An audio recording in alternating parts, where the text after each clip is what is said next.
Hello everyone welcome to संगीत education. छात्री की आसी एक बहुत बड़ा खुशी खबर कौन होती से खुशी खबर ये वीडियो माध्यम में कहबी कि पूर्व वीडियो को गोटे लाइक करी चैनल को सब्सक्राइब करी पाखे बेल आइकन को प्रेस करी ऑल क्लिक कर रखा जमार भूलते। चलते वीडियो को स्टार्ट करवा।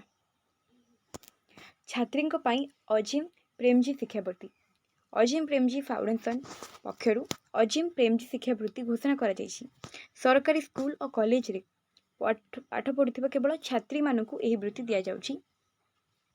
2025-26 18 राज्य और केन्द्र शासित अंचल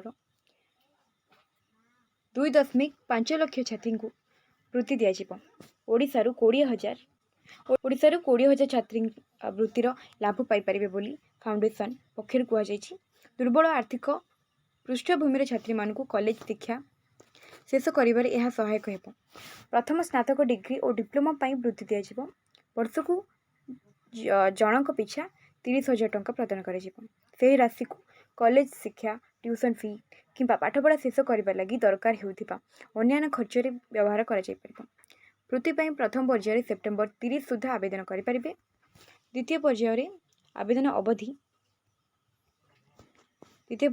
अवधि 2026 जनवरी 10 रु जनवरी 31 रखा आवेदन कौन शुल्क नहीं।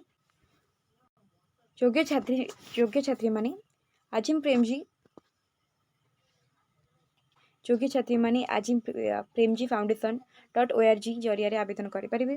सरकारी विद्यालय 10म और महाविद्यालय द्वादश श्रेणी जड़े नियमित छात्री भाव पास करिथिबा किंबा सरकारी और प्रमाणित बेसरकारी विश्वविद्यालय और महाविद्यालय अंडर ग्रेजुएट डिग्री और डिप्लोमा पाठ्यक्रम प्रथम वर्ष में नाम लिखाई छात्री मैंने आवेदन करेंगे। तो बर्तमान जहाँ भी किसी अपडेट था वीडियो मध्य मुझे समस्त को जनईदी। बर्तमान आपने समस्त वीडियो को बहु मात्रा शेयर कर दिंतु।